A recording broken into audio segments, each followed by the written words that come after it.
Hey guys, welcome back to another video. I'm going to be showing you guys my shocking 2026 Governor's Gubernatorial map in the midterms. But before we get started, make sure you guys are subscribed, click the bell so you don't miss out on my content. Press like button, share this video, don't forget we have memberships, so if you're interested, you can find links to that in the description section. So as you can see on the map right now, there are roughly 11 total battleground states. Basically, Republicans start out with a one state advantage at 13, Democrats at 12. So you can already see right off the bat that the map favors Republicans. It's made for them to win the governor's gubernatorial race in 2026, just how the 2026 Senate map is also made and built and favored for Republicans. So if Democrats can go out and win a bunch of battleground states, their odds of winning are still relatively low. So let's begin. I want to start off with Ohio. I believe Vivek Ramaswamy could possibly be the nominee for Ohio governor as a Republican. If that's the case, I think he's still new. I mean, he hasn't been in politics for that long at all. Not really. So only just a couple years. So I think he would win. He's not super popular, but he's a rising star among the GOP base. So with that being said, I think Vivek would win by about 5 to maybe 6 percentage points, lean to arguably likely margin. I'll leave it as a likely for now. Pretty nice for Vivek Ramaswamy. And in Minnesota, there are some rumors that the current governor here, Tim Walz, could be possibly considering potentially a run for Senate. If that's the case, the last time he won the governor's race, he won by a margin of about 6 percentage points. That's likely. The Senate, I expect to be a little bit closer. I'm not saying he will be the candidate, but if he is or if he's not, I think it's going to be lean Democrat for Minnesota's governor's gubernatorial race in 2026. Now, keep in mind, when he was on Kamala Harris's ticket, she only won by about 4% in this state. I mean, it was pretty close. Donald Trump still failed to win Minnesota, but it's not really the main point here. I think Republicans can make it close in 2026. And then Texas, let's get that out the way. It's obviously likely Greg Abbott is most likely the candidate here, I believe. Tell me if I'm wrong. And he won last time by double digits of around 10 points, I believe, in 2022. This time around, maybe a couple points closer, like 8 or 7 or 9. It's going to be likely comfortable. Either way, he's very approved in the state of Texas, depending on his approval rating on the key issue of immigration. Speaking of immigration, let's move to Arizona. Katie Hobbs, I believe she can win based on. There's a few takeaways in Arizona for the 2026 governor's gubernatorial race. The way Katie Hobbs will lose is if she's outnumbered by registered Republicans. She probably should be worried about voter registration because Republicans severely outnumber Democrats in that state. So that's one way I can see her losing. Now, one way I can see Katie Hobbs winning, on the other hand, is if Trump's disapproval rating on immigration is low and people disapprove on him. This is a border state. It matters the most. And now that's what got him elected in 2024. Now voters are pissed off and they don't like how he's handling it. I can see Katie Hobbs winning. And considering that she's approved of by independents by 3 points over water, and her approval rating is high, she's +9, she's positive by like 9 points, Katie Hobbs is going to go up against a pretty weak Republican candidate. Keep in mind, the GOP in Arizona is just an utter failure. I believe the strongest candidate would be Biggs on the Republican side as the nominee, but polls show that Katie Hobbs is narrowly winning as of right now, and I know we're so early on out, but I do believe Katie Hobbs can lose. I also believe she can win. I want this, I think it's toss-up right now. I think it's 50-50 either way, but that would be boring if I just left it in toss-up. So if I had to pick one, as if right now, it's not official, Katie Hobbs wins by a tilt margin just because the Republican Party of Arizona is bad. Now keep in mind, she didn't even need to campaign at all in 2022. She still won. Carrie Lake did way more campaign stops, and she still ended up winning. Now that she is the governor, people know how she's handling this state. Maybe they'll like her. I can see Katie Hobbs winning again. Also, the way this nation is reacting to the Trump administration, maybe in a negative way, that's going to hurt. Therefore, Katie Hobbs can win.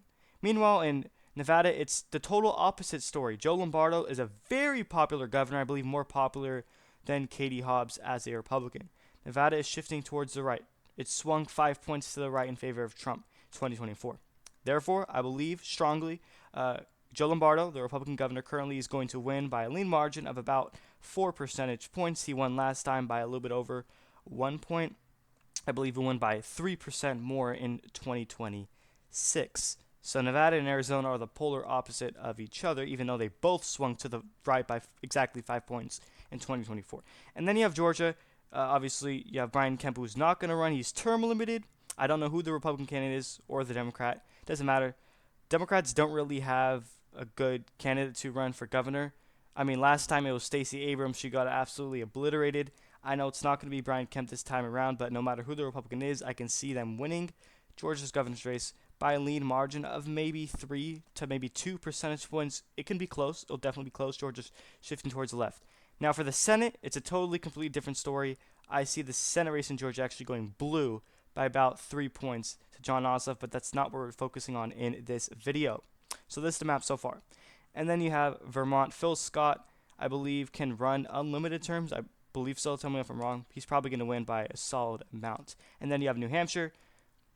You have Kelly Ayotte, who ran and she won in 2024 by about 4 percentage points, a lean margin, decent amount.